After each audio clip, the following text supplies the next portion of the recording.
Liverpool have finally signed a striker. No, it's not Alexander Isak. It is the baby Isak. Hugo Ekitike reported last night around 11 PM. David Ornstein this morning. Fabrizio Romano. Here we go. The deal is basically done apart from the announcement bit. We're getting Ekitike. Fun fact, if you spell his name backwards, it is also Ekitike. We were kind of linked to Ekitike. We made a move for him last week and now we've got him. Liverpool move quick. We move fast, but let's chat about it. Is this transfer the right transfer? Have we been fleeced by Newcastle? And will he actually improve our team? Is he a better striker than Darwin Núñez? But before we get into the video, please could you hit that subscribe button and that notification bell to make sure that you never miss a video when I upload. Let's talk about the fee, first of all, because that's what everybody talks about. 95 million euros potentially is what it's looking like right now. That makes him our second most expensive signing of all time, literally just ahead of the guy he's replacing in Darwin Núñez. So we spent 95 mil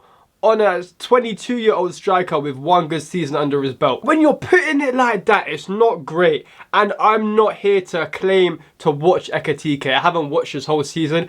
In reality, I've watched 2 games of his. I watched his game against Tottenham and I watched his game against the England under-21s where he scored a hat-trick. So to be fair, in 2 games, he scored 4 goals. I'm not claiming to know a boatload about Ekitike. And if you want this tactical breakdown of how he's going to fit in the squad and all that kind of stuff, wallahi, click off the video right now. I'm not doing, he can drift into the left position, but then the inverted fullback comes up out of nowhere, and that's not me. I watch football with my eyes, not numbers. I've never been a number kind of guy. When I have watched him, played alright. Again, I'm not reading too much into it. It's 2 games. One of them was at under 21 level. Harvey Elliott looks like the best player in the world at under 21 level. So you got to take it with a pinch of salt. I understand that. But the way he moves is nice. I like the way he moves. He's not stiff. I hate stiff players. You know that by now. Even though he's like 6'4", whatever the hell, he moves like that. What? He doesn't move like this. He moves like that. You know what I mean? It's a bit of fluidity to him. You're French, Henry vibes, coming off the left, right foot inside the post. We bought Juventus Henry is what I'm hearing from a lot of people. I can't say if that's true or not. I'm not old enough to even see Henry win the Invincibles. But let's talk about this whole transfer saga. Like, what's going on with this, man? Because apparently it's not even done yet. We've had interest in Ekitike the whole summer. I've been seeing it for the whole summer. So him comes to Liverpool isn't like a surprise kind of thing. It's not like a, oh my god, we just grabbed him like Wirtz. We've been linked with him for a while. So everyone kind of knew he was one of the options that the Liverpool team wanted. We weren't fully in the race with him until literally Monday. So on Monday, I think we entered the race, or Tuesday, after we heard the whole Alexander Isak's not for sale thing. Newcastle pulled out the day after, so we had free reign at him and we still got him for 95 mil. Maybe like that's with add-ons and all that kind of stuff, but 95 mil for a 22-year-old striker is just giving me Darwin Núñez vibes. One thing that's very, very important was during the whole Newcastle-Frankfurt saga, they were sorting out the bids and that, but never once Ekitike ever said yes to Newcastle. He never wanted to go to Newcastle in the first place. So all these Newcastle fans saying, we're going to run 4-4-2 of Alexander Isak and Ekitike. Nah, we're running 4-4-2 of Alexander Isak and Ekitike. How about that? How about that? We're gonna get both. How about that, Newcastle? We're gonna let our nuts hang. How about that? Ekitike never wanted Newcastle in the first place. He always wanted Liverpool. It's said like in numerous reports, he only wanted Liverpool, which is great. When a player wants to come to your club, it makes it so much better because you don't need to try and persuade him to join because of this, that, this. Nah. We're just gonna get him because he wants to come. Like, I'm saying 95 mil, so a lot of money. I'm not spending 95 mil. You're not spending 95 mil. We're not even spending 95 pounds on the guy. So it's not our money to lose. So we can just watch him and hope he's good. Because like the price tag really doesn't mean anything. It actually means nothing in the whole grand scheme of things. It just matters how they perform on the pitch, really. This is pretty much a done deal now. Ekitike to Liverpool. He's gonna be starting up front for us. So we've got our front 3 now of Gakpo, because I think Díaz is gonna go, Ekitike and Salah with Wirtz in behind. Wirtz can also go on the left if needed as well. That is fantastic because you're having Salah and Wirtz feeding you.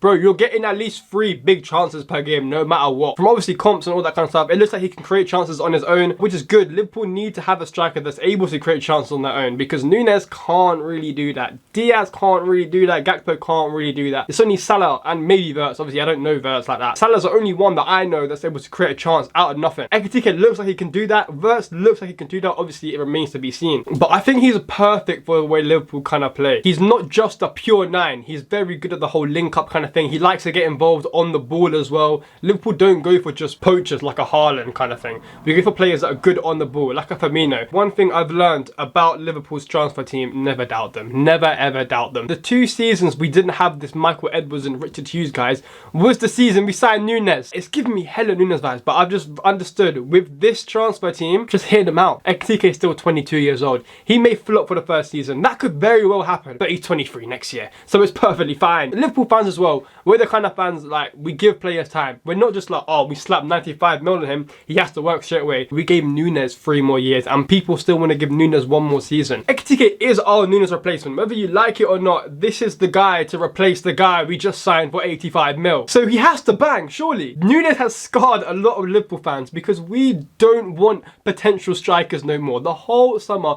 we said Ekitike is good, but he's raw, he's got potential. We don't want that. We want ready-made strikers because we've been scarred by Núñez. Because the amount of support everyone put into Núñez thinking he's gonna bang, that's the first time we spent any real money on an attacker as well, was Darwin Núñez. Because all the other big signings we've made, centre-back and goalkeeper with Alisson and Van Dijk. Núñez was our first big attacking signing in our history, and he just flopped massively. That's why I'm scared, low-key, bro. Everyone else is scared because he can give Núñez vibes. He can miss a few big chances, and then his confidence can drop, and then so forth and so coming. That's not even a phrase, but you get what I'm trying to say. It could happen to Ekitike very easily. I'm not ruling that out. I'm not saying he's going to come here and bang because that's how Liverpool's like recent transfers have worked. But I think he'll be better than Núñez. I think he's got more IQ than Núñez from what I've seen as well. He's literally been touted as the baby Isak. People are saying he reminds them of Isak at Sociedad. Let's be real, bro. Nobody watched Isak at Sociedad, and nobody has watched Ekitike at Frankfurt. I've seen so many men, oh, he's shit, he's this, he's that. How do you know? You're watching Bundesliga. You're tuning into Bayern Munich or like Leipzig or Dortmund.